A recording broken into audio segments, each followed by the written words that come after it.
Attention! The following program contains explicit language. Listener discretion is advised. Now, please enjoy your independent media session.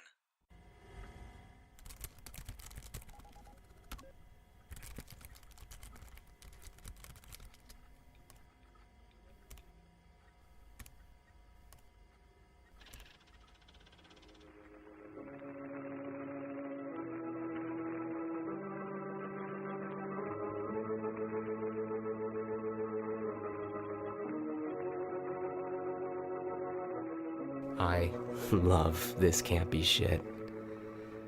Who knows what evil lurks in the hearts of men? The shadow knows. I always thought it was crazy that people used to gather around a box and listen to stuff like this together. When you have access to every medium of entertainment ever published, you develop an appreciation for the nuanced differences of its evolution. As the art progressed, tributes were made to the old masters, but there are some things that just can't be recreated. That crackle and humming quality that old microphones had, I absolutely love it. When I close my eyes, I'm sitting next to a fireplace, pipe in mouth, drink by my side, wrapped in my best smoking jacket and slippers.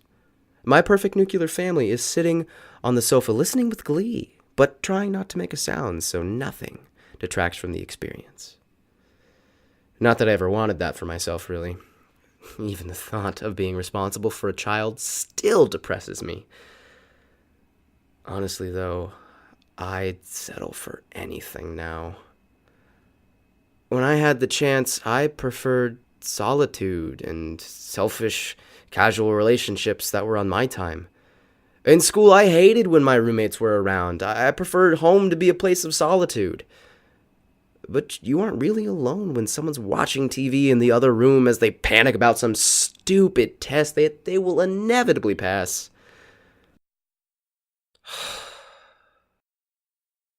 Sorry. I'm not that cynical anymore. I've since learned the value of human presence. Think of it like this. Imagine that you hate broccoli. The taste, the smell, the general idea of it disgusts you to your core. You get the opportunity to go somewhere where broccoli would never be a problem. The word doesn't even exist there. You jump at the chance and pack your things into a truck, heading out to a bright, broccoli-free future. For the first couple weeks, it's great. The tree-shaped vegetation never darkens your door. Life is good, but after a while you don't feel so good. You go to the doctor and you find out that actually, you kinda really needed broccoli. It was good for you and it increased your quality of life. Suddenly, broccoli wasn't so bad. You even start to miss it. You try to move back to your old place, but you find that it's sold and you can't go back. You are now stuck without the thing that you used to hate but now need. That's how I feel about human interaction. I video chat with other caretakers every night for 15 minutes for our social session, but I haven't been in the same room as another person for 7 years.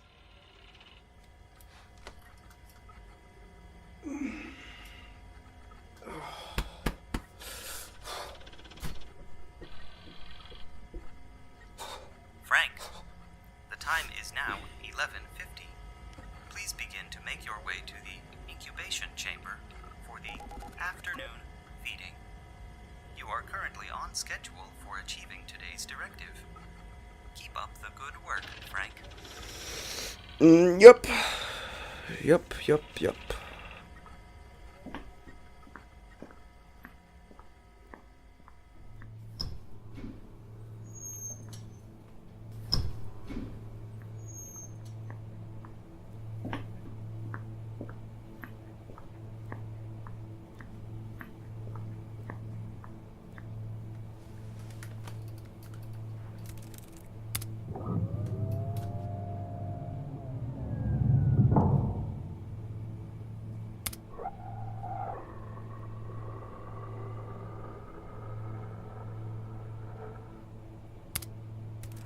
I go back and forth on whether I hate this the most or not.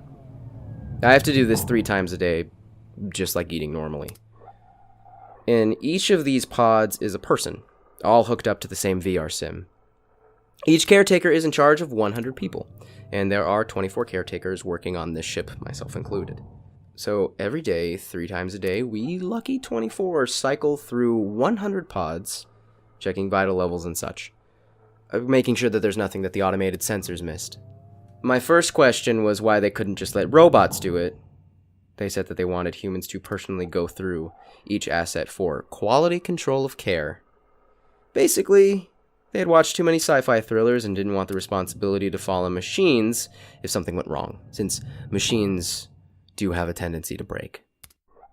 Same thing with the formula that's pumped into them. Each person's metabolism is different, so the amount that they receive isn't streamlined, which is why I have to do this by hand, so to speak. It's just pressing a button. Imagine you're a gas station attendant in the 1950s, and you are filling up 100 gas tanks to 100 different cars, each car needing a different amount of gas. It's kind of like that. I like to think of different analogies for what I do. Or it's like being a bartender, or a gardener, or the unlucky son of a bitch that works at 7-Eleven on Bring Your Own Cup Day. It gives some variety to the mundane. Variety is the spice of life, they say. I'll take as much of it as I can get.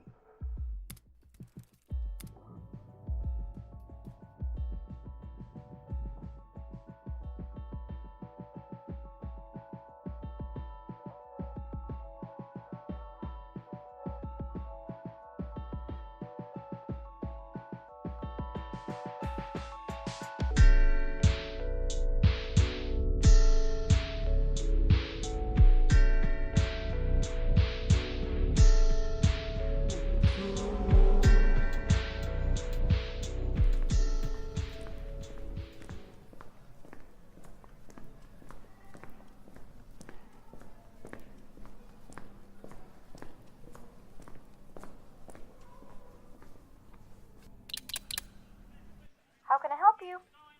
Hi, I'm here to see Dr. Evans. My name's Frank Torres. I have a meeting in 10 minutes. Please proceed to the security checkpoint.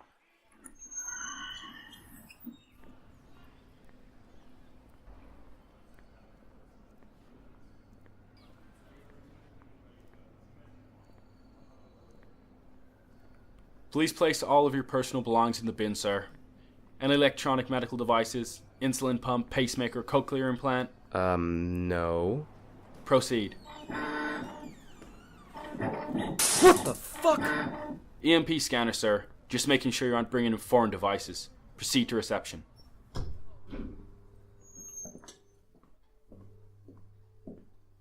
Hello, Mr. Torres. Dr. Evans will be waiting for you on level 2. Please feel free to help yourself to a refreshment. Happy Tuesday! Thanks.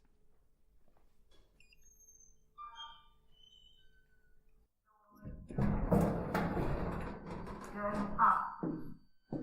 Doors closed.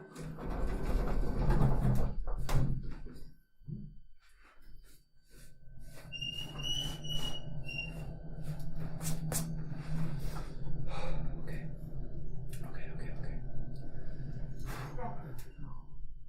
Doors open.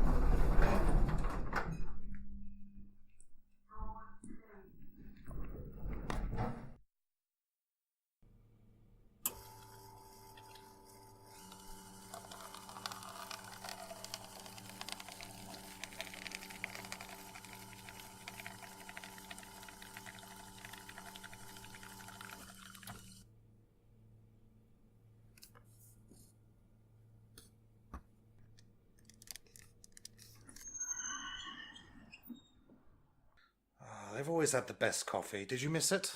I've mostly just missed free things. It's good to see you again, Dr. Evans. Follow me. How have you been, Frank? Yeah, not great. But I figure you know that since I'm here on a Tuesday afternoon. I thought it was because you missed your favorite boss. Oh, that's it. It's definitely not the crushing debt or the decline into poverty.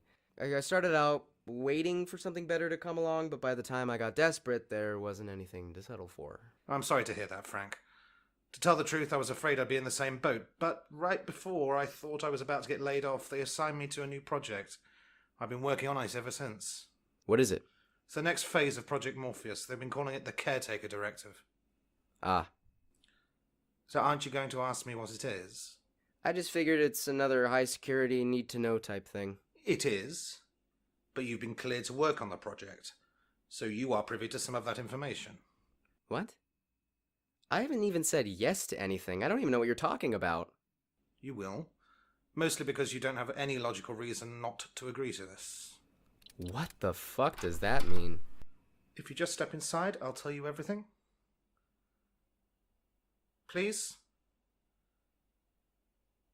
Fine. I've tried to be kind. You're desperate, Frank. You've been out of work too long for you to be as stupid as you are with money and not be hurt. You've run up every possible option. I'm offering you a solution. Now, would you please step inside the fucking door? You've always given the best pep talks. And I've missed your charming sarcasm.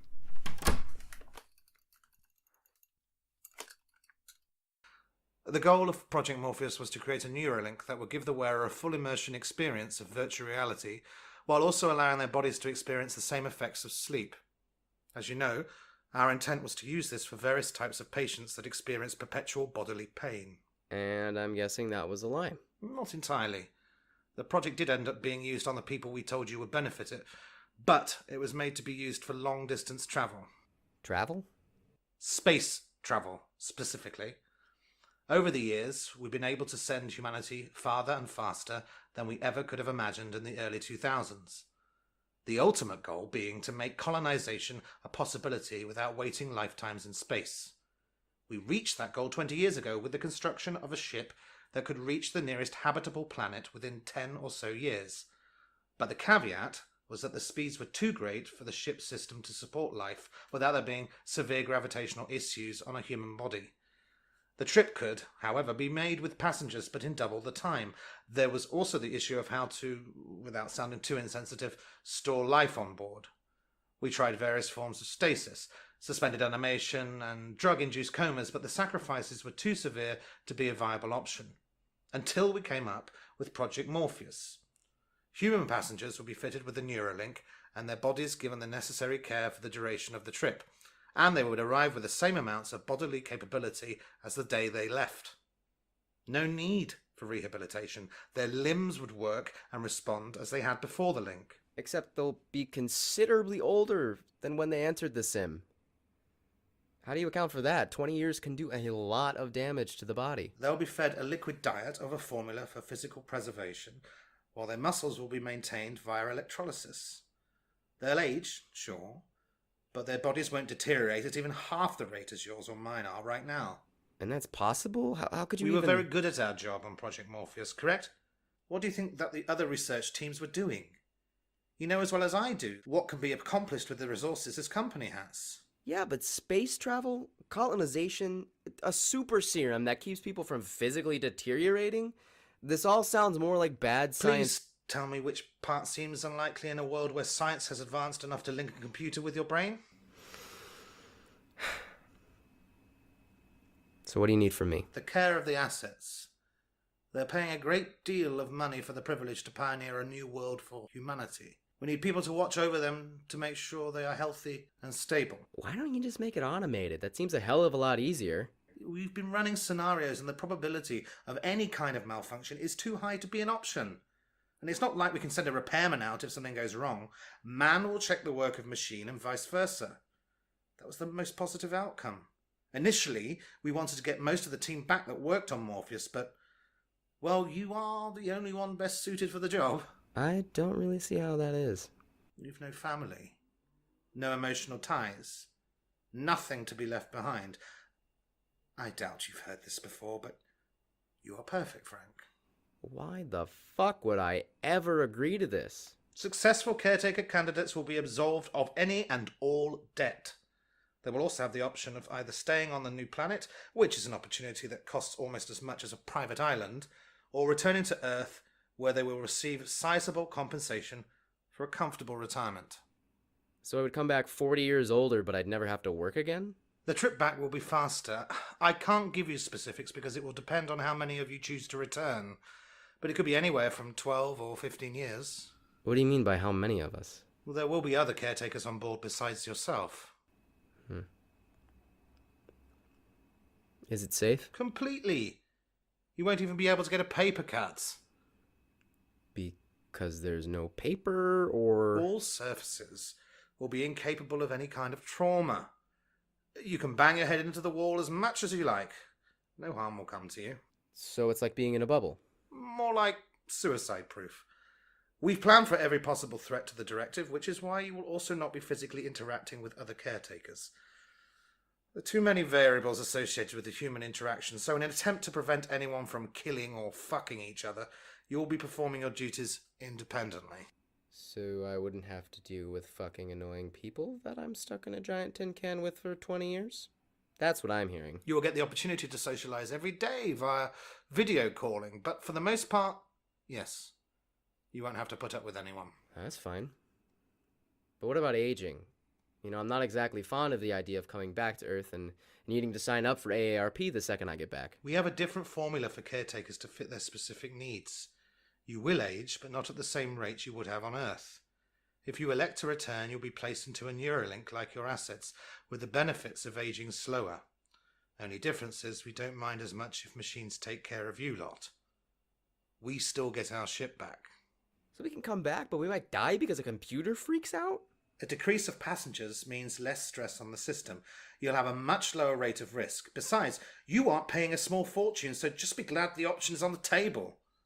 Do you know how much space travel costs? I really don't want to know. My own debt makes me vomit as it is. Fair enough. When would I leave? 6 months, as long as you don't fuck up the training. A job I have to do for 20 years can be learned in 6 months? Less than your undergraduate and employed twice as long. Cute. Can I think about it? I feel like that's a reasonable ask. No, it's not actually. I need your answer before you leave this building. It's the best meal ticket you could have hoped for, Frank. Minimum effort, maximum results.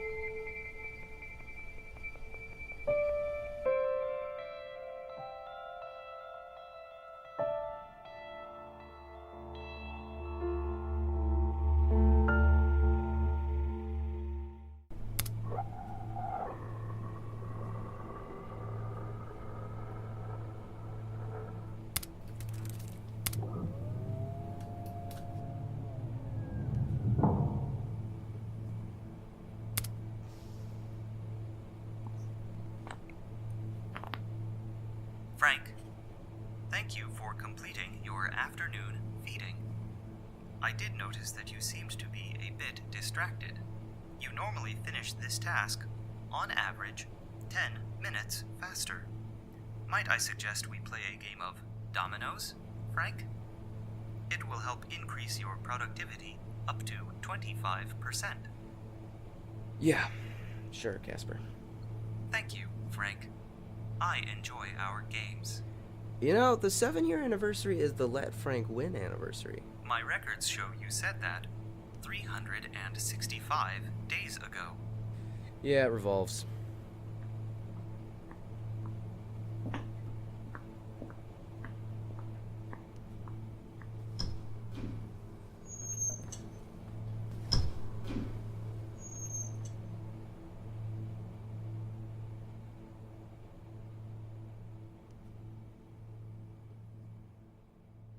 Directive is written by David Magadan, featuring Kevin O'Keefe, Ray Stafford, Susie Mouser, Nick Graham, and David Magadan. Music credits can be found in the description. Please be sure to rate this program on iTunes or tell a friend. Thank you, and remember, the Directive is not adoptive.